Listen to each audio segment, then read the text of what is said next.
Fala pessoal, vamos falar do HFOF, né? Um fundo de fundos imobiliários, né? Naturalmente ele investe em cotas de outros fundos imobiliários, você vai poder ter acesso à carteira, né, do gestor aqui, a carteira do gestor profissional. Vamos utilizar o relatório que acabou de sair aqui do mês de fevereiro, né? O FOF aí da Red.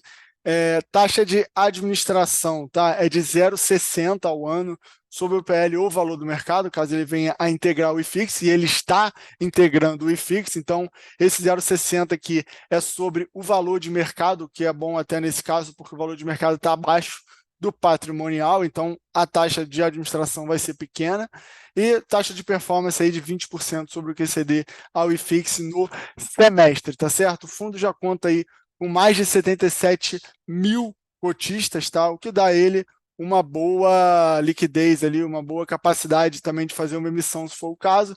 Aqui vocês estão vendo, né, a cota patrimonial está R$ 80,72, cota de mercado R$ 77,93, está negociando com desconto, a gente já vai ver de quanto está esse desconto, tá certo? Então aqui, passando rapidamente para algumas movimentações aqui do fundo, né?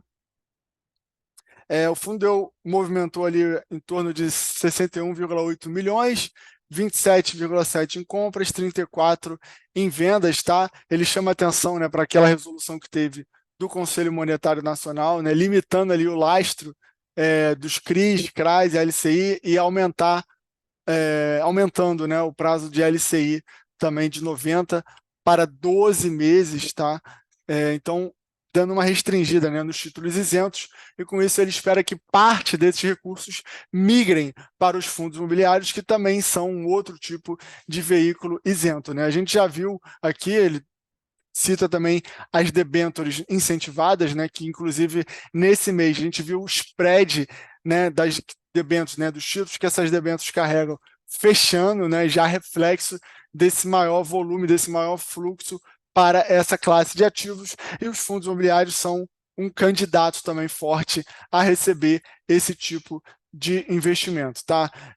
Aqui, desde o início aqui, ele traz uma rentabilidade, né? O HFOF conseguiu bater o seu benchmark, né, que é o CDI, o HFOF, pela cota patrimonial, né, diga-se de passagem, não pela cota de mercado. O fundo distribuiu em média ali 68 centavos por cota ao longo desses 72 meses de vida, né? Então já é um prazo já que dá para a gente uma segurança maior, porém, né, longo prazo aí, pelo menos por enquanto ele perde para o CDI, tá certo?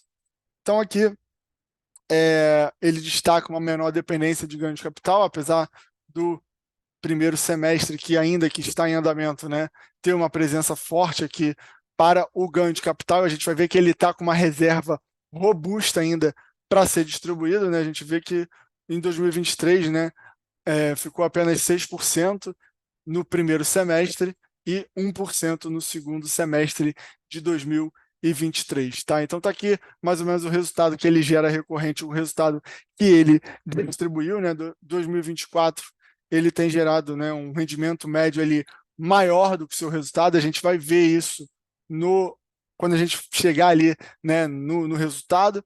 E aqui ele chama atenção para alguns destaques, né, do FOF, né, por que você compraria um FOF, né? De fato, você tem uma gestão especializada, tá? Comprando e vendendo ali os fundos imobiliários, você tem acesso a alguns tipos de investimentos que você dificilmente teria como investidor pessoa física, e também uma opção de diversificação, né? Afinal, você vai comprar uma carteira ali completa, se não totalmente ou quase totalmente investida em outros fundos imobiliários, tá certo? Então aqui eu risquei porque ele citou ali novembro, eu acredito que tenha sido um erro no relatório, tá? Mas aqui a gente chega no desconto, né, sobre o valor patrimonial, ele fala, né, desse possível upside, que é o que a gente chama de duplo desconto, tá certo? Então hoje a cota está sendo negociada com um desconto de 4,4%, né, diferença ali do valor patrimonial e da cota. Isso aqui é um fato, né, um fato consumado, e você tem um possível outro upside, nesse caso de mais ali 17,4%, né, que seriam todos os ativos do HFOF serem negociados ao valor patrimonial respectivo. Você teria que ter essa elevação da cota para R$ 94,73, realmente é o que a gente chama ali, né, do duplo desconto dos FOFs, tá certo? Agora, é preciso ficar claro que esses 17,4, isso é uma hipótese, e esses 4,4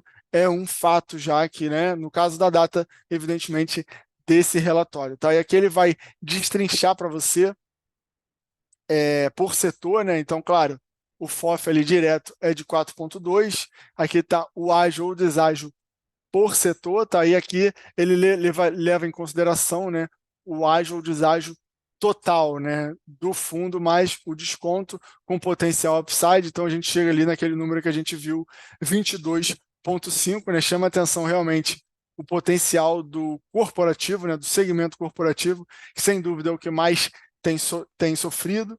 Logístico também, né, quase 30% ali. O shopping, apesar de ter se desempenhado muito bem, de ter subido bastante, ainda, né, está com uma oportunidade ali em tese de 17,3. Isso, claro, os fundos que estão dentro do HFOF, que a gente já vai ver essa lista, tá certo? Então aqui, rapidamente, ele fala um pouco mais da indústria, né, de fundo imobiliário. O IFIX, no mês de fevereiro, ele subiu 0,79, acumulou uma alta no ano ali de 1,47%, né, ao ano. O volume captado já em 2024 por segmento, né, um volume muito grande de shopping, né, você teve o Visco, o XPML, enfim, o próprio o HS Mall muito ativo nas ofertas, então o shopping liderando até o momento, e no pipeline, né, de 2024, que seria o que a gente tem ali para frente, uma divisão um pouco mais equilibrada, né, mais de acordo com a própria distribuição e o peso do IFIX de cada segmento, tá certo? Então, aqui ele traz mais uma comparação aqui, né, do desempenho do IFIX em comparação com o Ibovespa, né, a volatilidade do IFIX é bem menor. Você vê que fechou, né, o último ano de 2023, o IFIX teve 4,58, deixa eu até aumentar aqui, e o Ibovespa teve 17,15, né, em 2024 até o momento, né, 3,18 contra 12,96. Então, realmente, né, você precisa de um pouco menos de estômago para poder investir no IFIX em comparação à bolsa. E se a gente levar em consideração ali o risco-retorno de janeiro de 2011 a fevereiro de 24, né, o IFIX também ganharia ali, né, do IBOV e do IMOB, né, que é o índice da bolsa ali com as empresas do setor imobiliário, tá certo? Então, agora a gente chega mais agora adentrando na carteira dele, né? Ele está ali 98% alocado, né? 2% ali em caixa, 69% está numa estratégia de renda, ganho de capital puro 14 e renda e ganho ali 17, né? Que seria ali o que ele talvez venda, mas também se não vender ele está satisfeito, né? Com ganho. Aqui esse gráfico é para você comparar, né, o peso de cada setor da carteira com o IFIX, né, que é o benchmark mais geral. Você vê que ele está underweight aqui no CRI, ele está bastante overweight, né, no corporativo, né, em comparação aqui com o peso no IFIX. Logístico está mais ou menos igual, renda urbana também está bastante, né, comprado, e shopping também levemente comprado aqui com 14 contra 11, e aqui ele coloca outros e os próprios FOFs, né, que ele já é um FOF. Então está aqui a participação, né, as principais participações, né, em relação ao patrimônio líquido. Deixa eu aumentar para você poder ver. Então a principal posição é o HLOG, né, um dos maiores fundos aí de logística do mercado, um fundo já bastante tradicional, diria que é uma porta de entrada para muitos investidores aí, realmente é um fundo bem seguro, né, seguido 10% a segunda maior posição é o TVRI, o HGBS 11 com 9,3, HREC 11 com 9,1, são posições altas ali, ele não busca pulverizar tanto, ele tem uma certa concentração, né, apesar de diversificado, e claro, também chama atenção para a quantidade, né, percentualmente aí do PL dos fundos que são da própria casa, né, que também não brinca, que eu até deixei indicado aqui, nessa linha roxa, né? São todos fundos da casa e que ele tem ali participação relevante, né? Então tá aí a lista para vocês. Não sei se você tem algum deles, né, do seu portfólio, dá uma olhada aqui, se for o caso, até pausa, né, para você poder ver se você está ou não está alinhado com o gestor do HFOF, tá? Então agora a gente chega no resultado, né? Eu vou te mostrar aqui quanto de rendimento acumulado que ele tem, né? Então nesse mês ele até teve um pequeno prejuízo aqui em relação a ganho de capital, né? Apesar dele estar ainda com uma reserva. O resultado por cota foi 54 centavos e o rendimento distribuído foi 63, né? Aí a gente já vai ver que ele está usando um pouco da sua reserva, né? Então aqui isso vai ficar mais claro para a gente. Ele está com R$ 1,16 por cota acumulado, né? Nesse gráfico a gente consegue ver que em janeiro ele realizou um baita ganho de capital aqui, né? 42 centavos por cota, mais do que ele já tinha, né, acumulado ali, sem estar distribuído, enfim. E aí utilizou uma parte ali das reservas esse mês, como a gente já viu, né? Fevereiro, que a gente está analisando, foi 54 de resultado, distribuiu 63, mas ainda assim ele ainda tem R$ 1,16 por cota, tá? Em média também, nos últimos 12 meses, né, ele até gerou um resultado maior do que ele distribuiu, né? Por isso também ele ainda acumulou bastante reserva, né? Aqui essa linha verde é de ganho de capital, tá? E aqui no caso, né, como eu falei, teve um pequeno prejuízo equivalente a 1 centavo ali negativo no mês de fevereiro, tá, pessoal? Então, por hoje era isso. Espero que vocês tenham gostado. Você teve acesso aqui à lista, né, das principais posições do gestor, o valor que ele tem de reserva, o valor do desconto, enfim, são informações aí para você avaliar, tá? Se você gostou, deixa um like, dá aquela moral para a gente. Grande abraço!